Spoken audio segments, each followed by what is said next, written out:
révélé au San Diego Comic-Con en juillet 2025, après 8 mois d'attente, la dernière Master Collection de la Weta Workshop arrive enfin à la maison.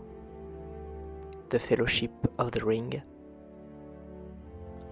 la totalité de la Compagnie de l'Anneau, sur un immense escalier de pierre, dans les mines de la Moria.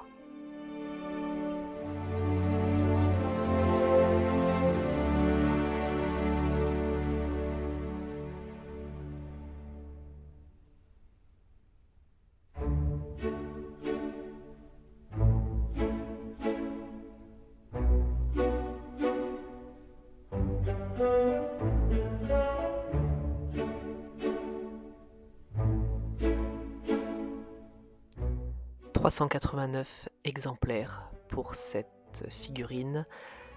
Celle présente est la numéro 388.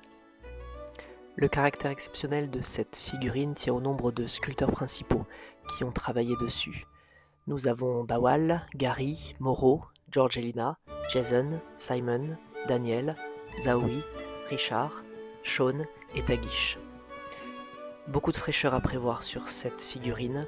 À part Bawal, qui avait déjà fait un Gollum dans le passé, aucun ne retravaille un personnage déjà réalisé.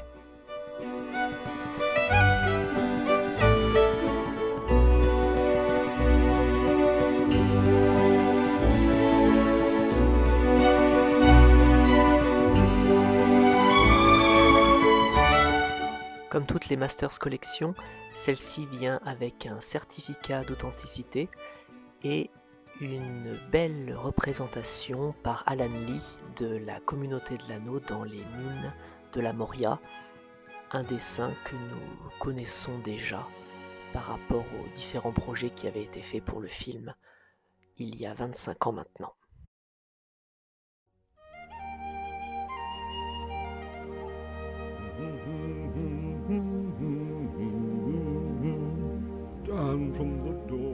Je suis particulièrement enthousiaste par rapport à cette figurine. Beaucoup ont émis des critiques par rapport à la ressemblance des personnages. C'est un risque de la part de Weta. On les attend vraiment au tournant. On attend vraiment un haut niveau de finition. Moi, j'attends beaucoup un haut niveau de finition sur les textures notamment.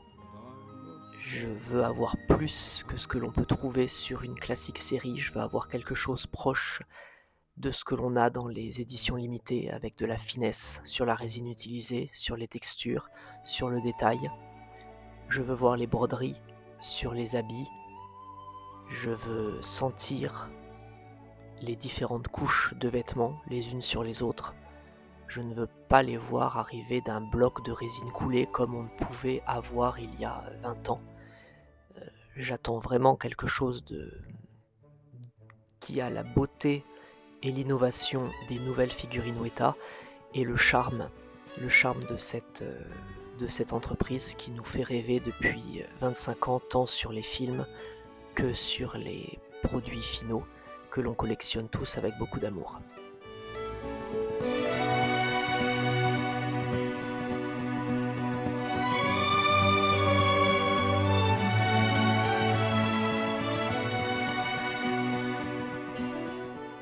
À mon avis, aucune crainte à avoir.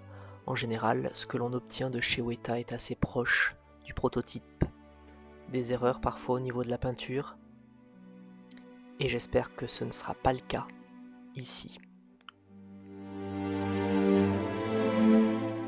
2 niveaux dans le polystyrène. La base très lourde, très belle. La roche est magnifique. Je regrette que Weta n'ait pas décidé de revenir à l'emballage premium des premières Masters Collection et reste sur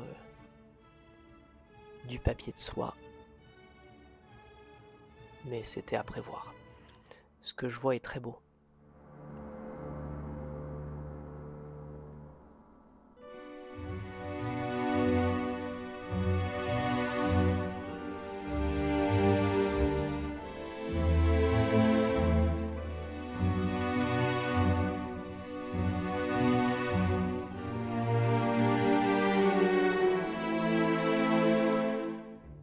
Je choisirai pour vous des compagnons qui marcheront à vos côtés, aussi loin qu'ils le voudront, ou que la fortune le permettra.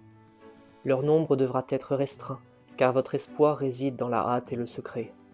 Quand même je disposerai d'une cohorte d'elfes, en armure des jours anciens, elle ne servirait pas à grand-chose, sinon à éveiller la puissance du Mordor. La compagnie de l'anneau sera au nombre de 9, et les 9 marcheurs seront opposés aux 9 cavaliers de funeste renom. En plus de votre fidèle serviteur, Gandalf ira avec vous, car ceci sera sa plus grande tâche, et peut-être la fin de ses labeurs. Quant au reste, ils représenteront les autres peuples libres du monde, les elfes, les nains et les hommes. Legolas ira pour les elfes, et Gimli, fils de Glóin, pour les nains. Ils seront disposés à se rendre au col des montagnes tout au moins, et peut-être au-delà. Pour les hommes, vous aurez à vos côtés Aragorn, fils d'Arathorn, car l'anneau d'Isildur le concerne de près.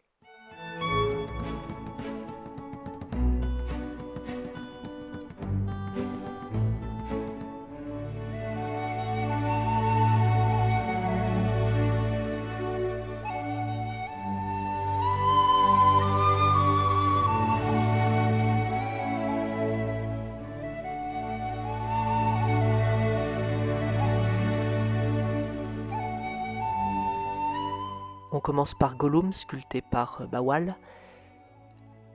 Un Gollum qui finalement donne plutôt bien. L'effet aile de chauve-souris sur les oreilles qu'on craignait en voyant le prototype n'apparaît pas tellement sur le Gollum final. On a toute la colonne vertébrale qui est bien sculptée, les cicatrices des marques de fouet. Le pagne est bien fait, la couleur de peau est très sympa. Voilà. On est loin du Gollum d'origine. Si on veut le comparer à d'anciennes versions, celles qu'on a eues en Master Collection, on est quand même sur un Gollum qui, à mon sens, est plus joli. Et si on le compare avec celui de Daniel Cockersell, bon, il est bien.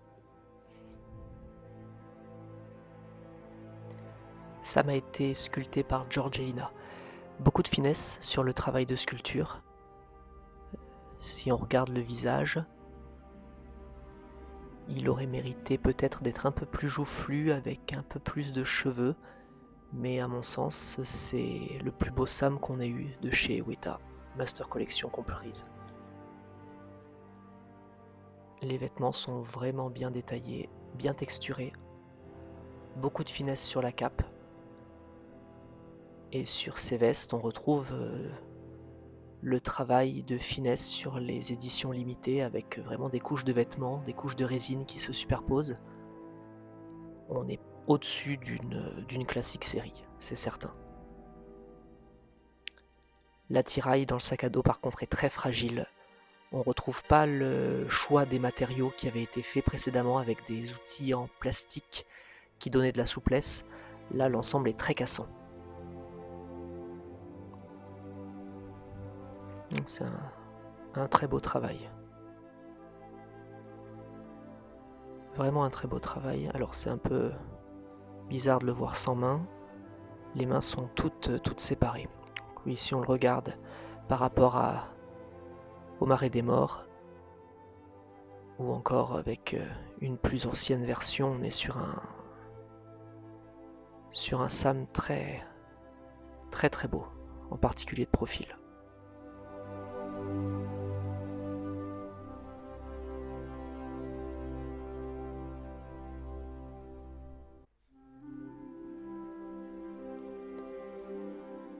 Le travail de finesse est encore plus marqué sur Frodon, qui avait l'air sur le prototype assez compact, mais on sent effectivement toutes les couches de vêtements. C'est un Frodon très mignon, des vêtements très bien sculptés. Peut-être que le manche et le pommeau de Dar manquent de brillance. On reconnaît bien les vêtements de Frodon, la cape qu'il a avant l'arrivée en Lorienne, très bien texturée, très fine, très très fine. Une main dans le dos, c'est celle de Gandalf. Le sac à dos très bien détaillé. Tous les plis sur les tissus sont vraiment bien faits sur cette figurine. Des poils aux pieds peut-être un peu clairs, on a l'habitude avec les poils des Master Collection, mais on est quand même au-dessus sur celle-là. Et avec une ressemblance qui est tout à fait satisfaisante. C'est vraiment un beau travail. Mauro Santini a sculpté ce Frodon. Voilà, il nous a fait une réelle petite chaîne pour l'anneau. Une très belle pièce, bravo. Les couleurs de Hobbit arrivent avec Merry, sculpté par Zawi. Très beau costume. Encore une fois, très belle texture. Vraiment une grande réussite sur les textures pour le moment, hein, sur ces personnages. Alors, on est sur un Merry qui respecte bien la symétrie du visage de l'acteur. Ça, c'est certain, même si elle a été un peu exagérée par moments selon la position. Selon l'angle. Bon, le reste est magnifique. Le reste est magnifique, les cheveux sont très très bien sculptés. La cape, très belle, un peu salie sur le bas. Le gilet jaune brodé. Les boutons très bien faits. Encore une fois, on est vraiment au-dessus de ce qu'on peut trouver sur les classiques. Très beau travail. Les poils des pieds ont une très belle couleur. Très bien travaillé. On a l'appui sous le pied droit. Le pegs sous le pied gauche. L'épée qui a été donnée à Merry au Mont Venteux. Tout est bien là. On est sur un Merry équivalent à celui qu'on avait sur Sylvebarbe. Donc un bon travail de Master Collection.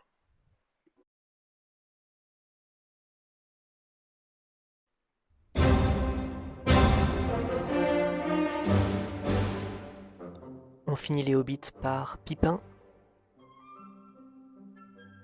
Très beau costume, très belle couleur. Par rapport à ce qu'on avait sur le prototype, on a un Pipin un peu moins carré au niveau de la mâchoire, il est sublime. Pour moi, c'est le plus beau des 4 Hobbits. Il est vraiment magnifique. Vraiment très bien fait. Très belle ressemblance au niveau de l'expression du visage. Très très bien fait. Encore une fois, on retrouve les PL correspondent bien à toutes les épées qu'Aragorn leur donne au Mont Venteux. Le détail, la texture, c'est encore plus réussi que sur les autres Hobbits. C'est impressionnant. La cape est ultra fine. Le gilet bleuté, très très bien réalisé. On retrouve presque la résine qui avait été faite pour Gil-galad avec une résine carton très fine qui permet beaucoup de détails sur la texture. C'est waouh, magnifique. Bravo, bravo, bravo. Daniel Holland a vraiment fait du beau travail sur ce personnage.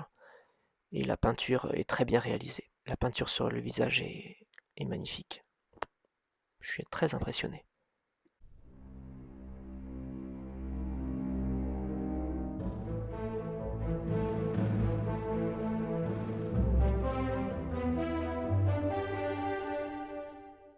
J'étais assez déçu du prototype de Boromir sculpté par Zawi par rapport à ce qui avait été fait sur la classique série notamment, mais je suis très agréablement surpris. C'est un très beau Boromir. On reprend les traits de l'acteur. On a bien la forme du nez. L'aimant qui retient la tête au corps par contre est très faible. Il faudra vraiment rajouter un peu de patafix. Très belle figurine. Je pense que par rapport au prototype, la position, les angles des photos, des prises de vue faisait qu'on voyait un visage très allongé, mais en réalité il est bien, il est très bien. Les canons d'avant-bras cuir sont très beaux, motif de l'arbre blanc du Gondor, la tunique, les mailles sur les bras, la robe de soie rouge avec les motifs en étoiles dorées brodés dessus, très bien réalisés, la sangle du bouclier très bien sculptée, les attaches métalliques, le corps du Gondor, la cape sublime, beaucoup de finesse. Je suis assez surpris de voir une résine aussi fine pour la cape, qui est en réalité une cape très épaisse, mais qui a été sculptée avec beaucoup de finesse, avec tous les motifs brodés à l'arrière. Oui, vraiment, vraiment un beau Boromir. Pour du 1/6, alors bien sûr comparé à la toute première version de 2001-2002, c'est certain. Mais même si on compare avec quelque chose d'un peu plus récent, c'est très beau. Félicitations pour ce Boromir. Beaucoup de présence dans ce personnage.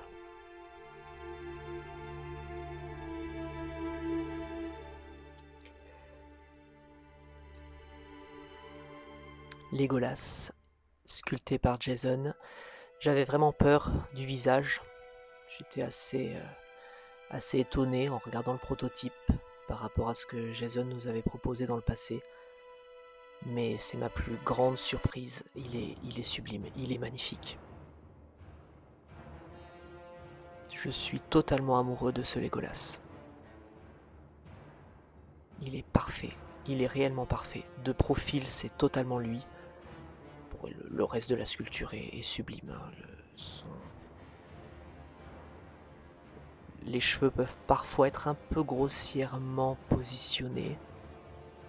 On n'a pas du tout une tête qui s'enlève, comme pour Boromir et comme on verra ensuite pour Aragorn. Son gilet vert avec les broderies qui rappellent des motifs de feuilles, de feuillage sur les canons d'avant-bras également, sa tunique bleue en dessous, son arc au motif doré. Très très beau. Le carquois en bois laqué, très beau. Les couteaux, effectivement les étuis sont assez peu nacrés, ils auraient pu être un peu plus blancs par rapport à ce qu'on peut attendre. C'est vraiment mon grand coup de cœur pour le moment sur cette Master Collection. Les jambières, les bottines légères. Un Legolas très simple, mais de toute façon c'est un personnage au costume très simple, vraiment très beau.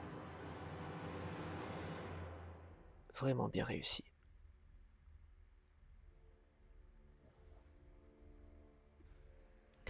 Pour Gandalf, on est sur de la résine pleine, on est sur un personnage qui est vraiment très lourd. Exactement comme ce que j'attendais. On retrouve le genre de figurine qu'on avait avant. Très bien réalisé, très beau. La cape est très bien texturée. Le chapeau me gêne un peu, le fait qu'il tombe comme ça sur les côtés, c'est gênant sous certains angles, surtout de face à hauteur de visage. Mais le visage justement est magnifique. Beaucoup lui reprochaient d'être trop loin de ce qu'on avait l'habitude de voir. Moi je suis très content d'avoir ce renouveau, cette fraîcheur sur la sculpture par rapport à ce qu'on avait. J'adore les Gandalf sculptés par Steven Sanders, mais je trouve que celui-là est beaucoup plus ressemblant à l'acteur.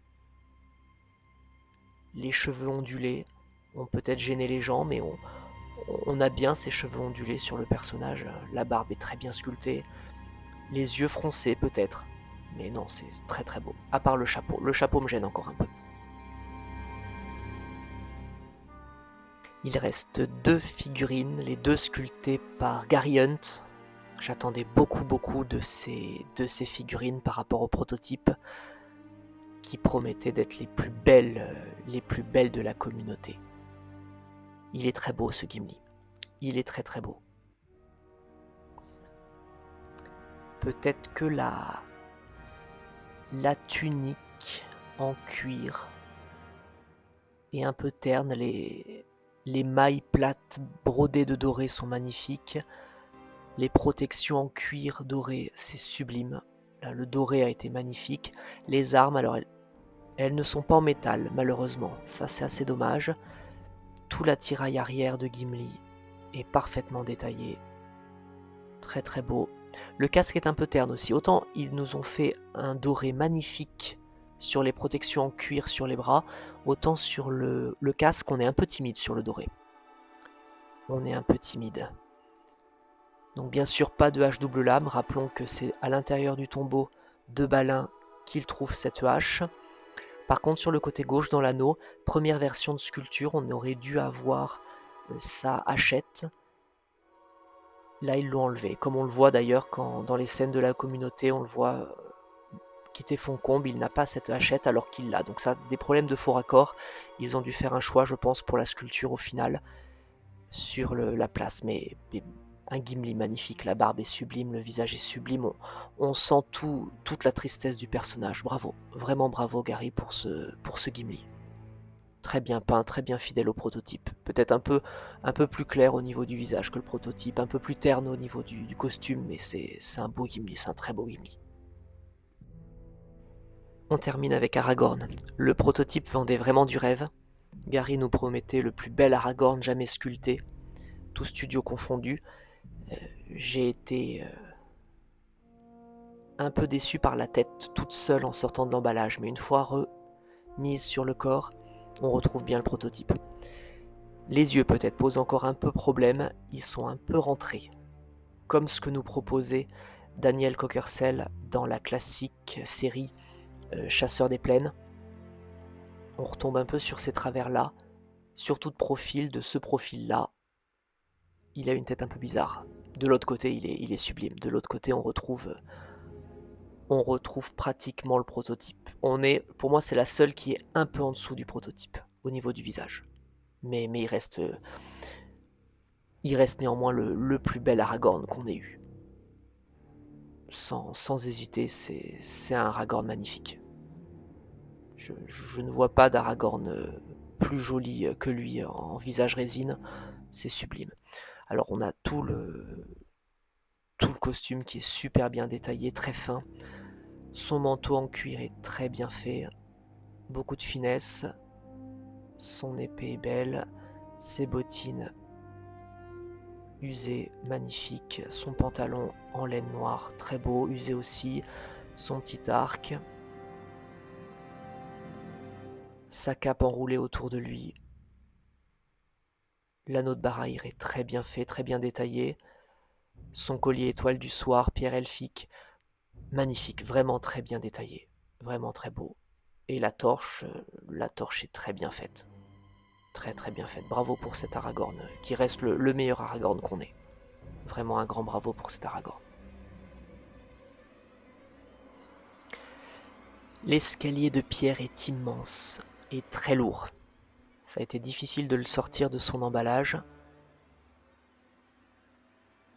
C'est un très bel environnement.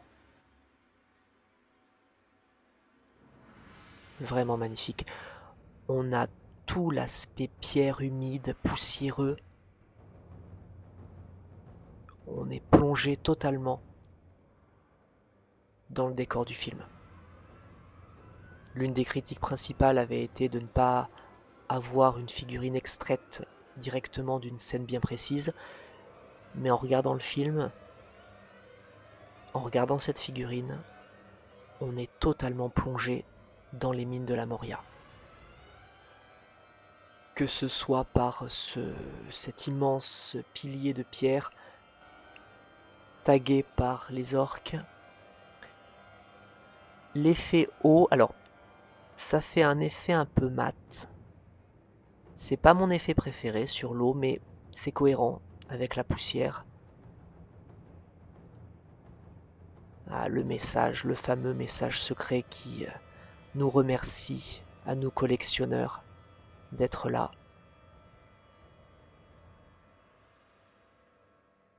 Non, l'escalier est très très beau. On voit toute l'usure des marches, hein, quand on voit les escaliers anciens, par exemple dans les châteaux, où les marches sont usées au centre, avec tout le passage qu'il y a eu. Donc un environnement sculpté par Sean Bolton, qui est un habitué de ce genre de travail sur les roches. On ne pouvait pas douter de la qualité du produit final. Et aussi Tagish Karé qui s'implique de plus en plus. On peut vraiment apprécier son avancée, qui s'implique vraiment dans la sculpture. Il n'est plus simple technicien, mais vraiment à part entière dans la sculpture de l'environnement. Les veines de mithril dans les piliers.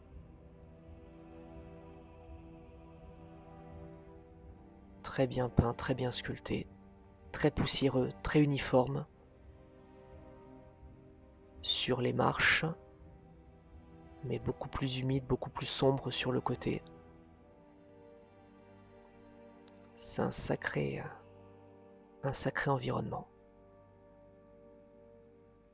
Il est très stable, hein, il n'y a aucune chance qu'il bascule. Ça a été très bien étudié.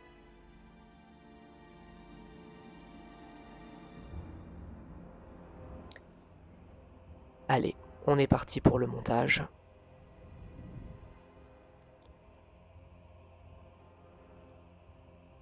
On commence par mettre le petit Gollum tout en bas, 2 pegs à enclencher. Faut bien prendre le bon angle. Là, je ne l'ai pas tout à fait bien mis, il faut que les doigts dépassent un peu de l'angle. Je le repositionnerai. Voilà. Très bien. Pour ceux qui sont gênés par le visage, on peut toujours de toute façon le mettre pour ne pas forcément le voir. On met la petite grille sur le côté. Elle se clipse toute seule, elle est aimantée. Très bien, très beau. C'est très intéressant d'avoir mis cette petite grille sur le côté qui rappelle effectivement le passage où Gollum suit la communauté.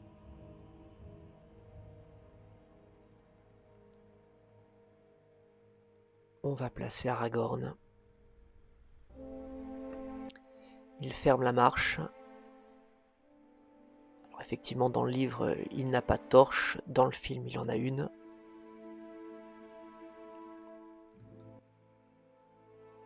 Qu'on soit dans le livre ou dans le film, de toute façon, on a bien Aragorn qui ferme la marche de la compagnie lors du passage dans la Moria.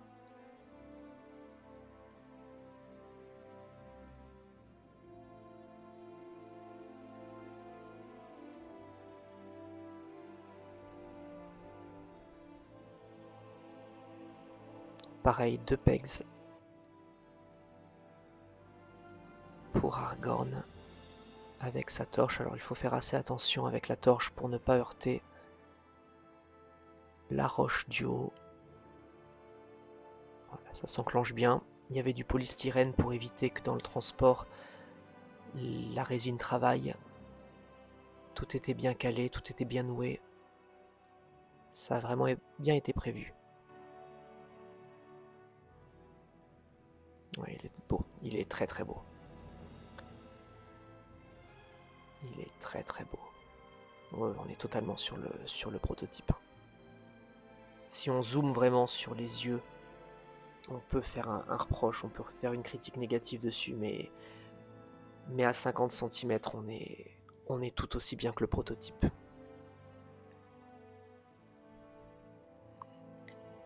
Alors on va essayer de mettre Sam et Boromir ensemble. Quand je déplacerai la statue sur sa vraie place, j'essaierai de voir si on peut les mettre l'un après l'autre. Mais là je vais voir si on peut bien les mettre ensemble. Alors c'est pas facile vu la fragilité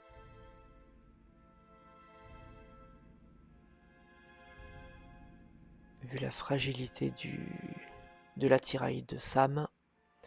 On lui met ses 2 mains qui étaient séparées. La main de Boromir est sur son bras gauche.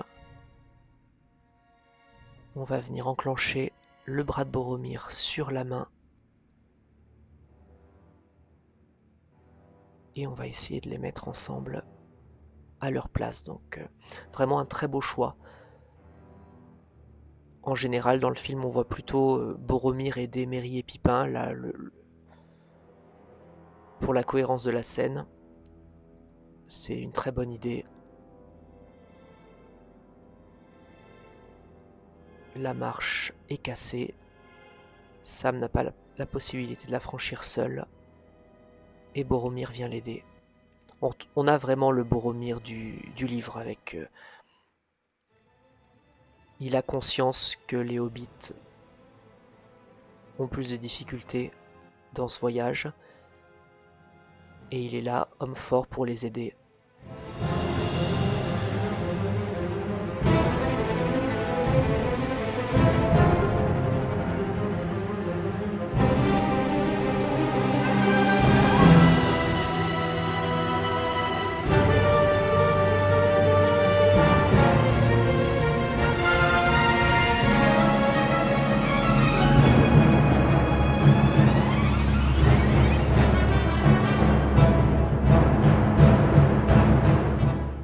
Voilà, on enfonce les 3 tiges métalliques. On met la main de Boromir. Les aimants ne tiennent pas tous de la même façon. La main gauche de Sam était très légère. L'aimant de l'épée de Boromir est très fort. L'épée est en métal, ça c'est très bien. On ne peut que regretter le fait que les armes de Gimli ne soient pas en métal. Ça doit être du plastique. Ou une sorte de résine, bouclier en résine. Mais l'épée métallique de Boromir est très belle, très lourde. Donc un très bon aimant pour le fixer. On va lui remettre sa tête. Donc oui, un petit bout de patafix. Je ne sais pas si c'est le cas pour les autres exemplaires. Mais là, un petit bout de patafix pour le faire tenir bien en place, ce Boromir. Voilà, pour ne pas qu'il tombe. Ce serait trop bête, vu la fragilité des cheveux. Beaucoup de finesse, comme on l'a vu sur les cheveux des personnages. Faire très attention à la tête d'Aragorn notamment, qui a des cheveux qui partent sur le côté. Il y a un peu de mouvement dans ses cheveux, c'est très intéressant, mais c'est très fragile quand on la prend dans les mains. J'adore vraiment le design du bouclier rond de Boromir, très beau design. Il a un peu servi, on voit des impacts dessus.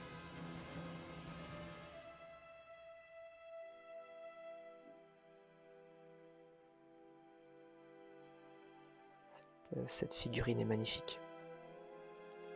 Cette figurine est réellement magnifique.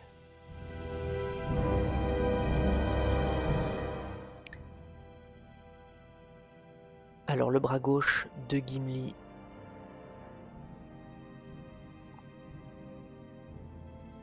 se clipsait parfaitement bien avec un aimant. On met sa hache de marche dans la main, il y a un petit trou pour glisser le petit pex de la hache et ensuite le petit trou aussi dans la roche pour le petit pex du bas. Et voilà, tout tient bien. Tout est bien en place. Je suis encore absorbé par ce doré sur les bras. Sur les pièces de protection des bras, c'est vraiment très bien fait. Alors, on a nos 2 joyeux hobbits à mettre. Très intéressant le fait, on retrouve de même le Pippin du livre, très attiré par le vide, attiré par la noirceur des profondeurs. Et Merry qui est derrière lui, qui fait attention à ce qu'il ne tombe pas.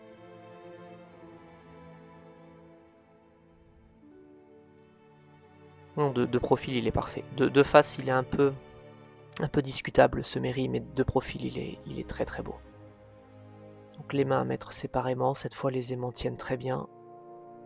Bien faire attention, la main de Merry est un peu tournée pour s'agripper au rocher. La main de Pipin est bien ouverte, la main droite pour prendre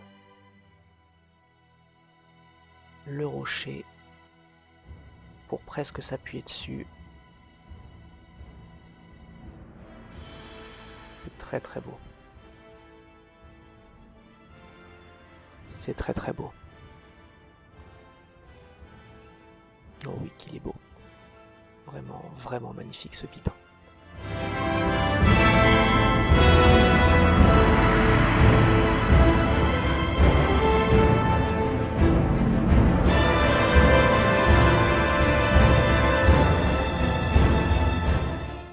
Legolas restera mon chouchou sur cette Master Collection.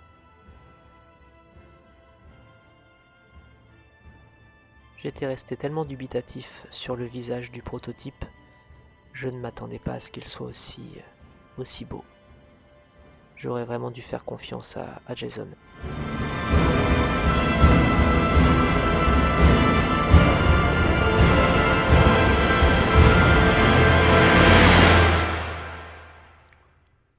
Alors il y a une petite flèche d'orque à mettre en bas, il y a un petit trou, pas d'aimant, on dépose juste la flèche dessus, elle tient bien, elle bouge pas, tout va bien.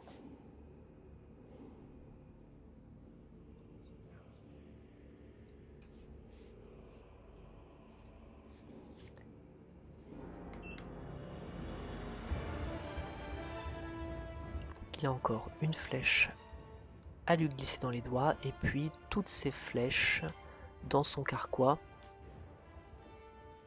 Là quand même une déception, on a quelque chose de grossier, d'un bloc, les flèches ne se séparent pas, ça c'est pas acceptable. C'est pas acceptable quand on voit que les flèches des anciennes comme l'Urtz par exemple étaient détaillées chacune.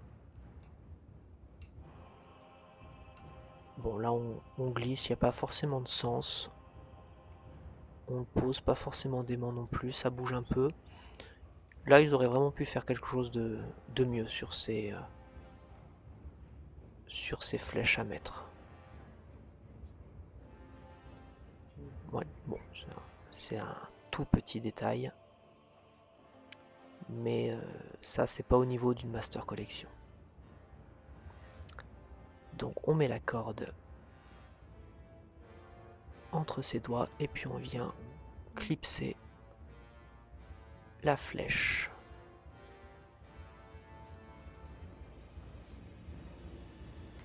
Entre les doigts, ça tient très bien, il n'y a aucun problème. Et ça ne bouge pas.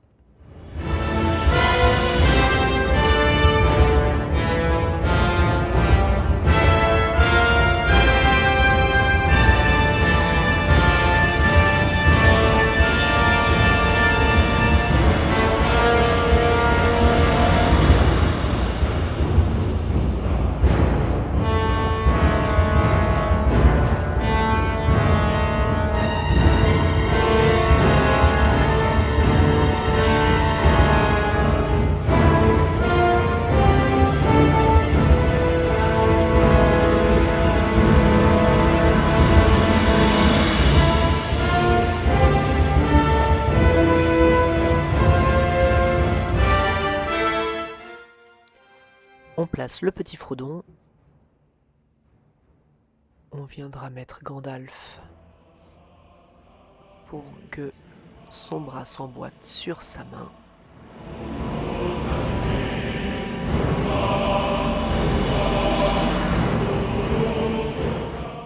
Il faut bien ajuster l'inclinaison. Il y a un peu de jeu dans les pegs pour qu'on puisse faire d'abord Frodon et ensuite Gandalf. Voilà, comme ça c'est bien positionné. Très beau, c'est très très beau.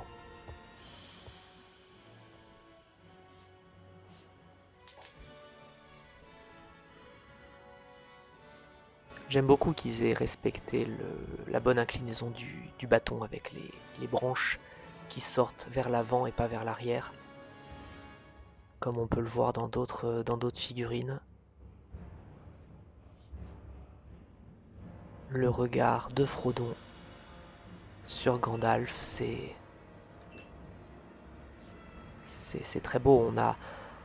On a l'impression d'être finalement dans le moment où les deux parlent et Gandalf donne des conseils.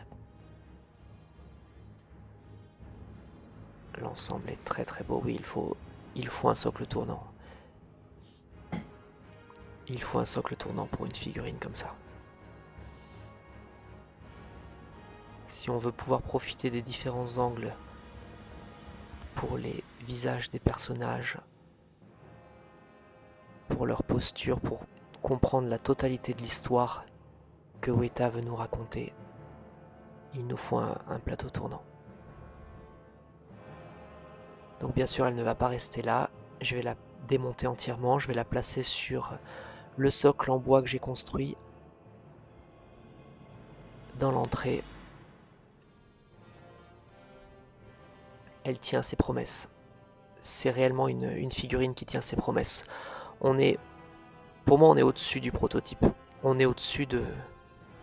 Il y a 2-3 petits défauts.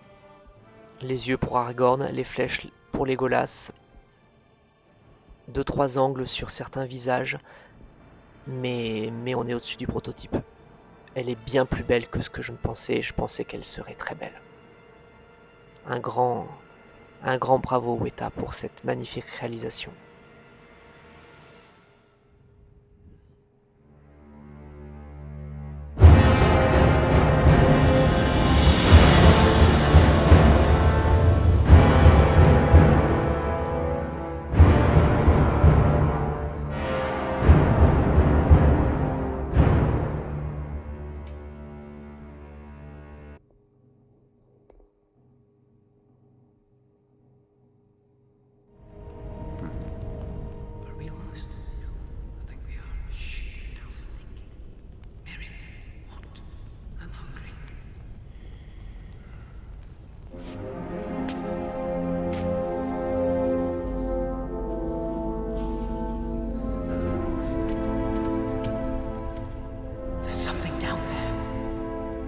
It's Gollum.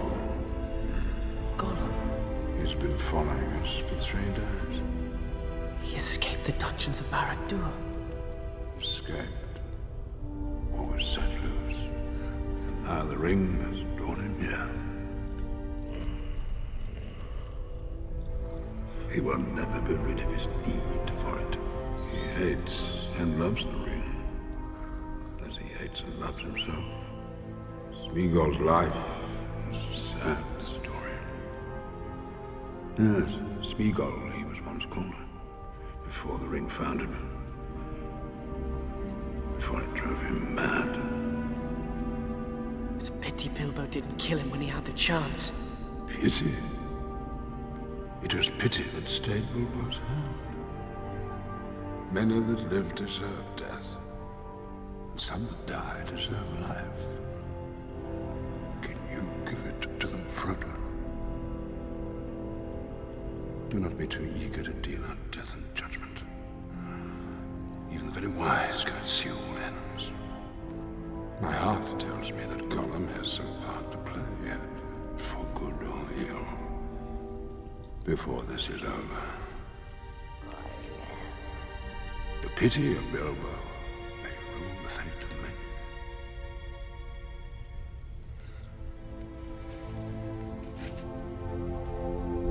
I wish the ring had never come to me.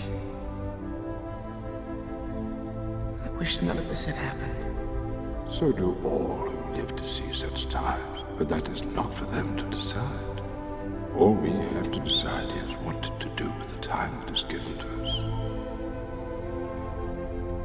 There are other forces at work in this world, Frodo, besides the will of evil. Bilbo was meant to find the ring, in which case you also were meant to have it.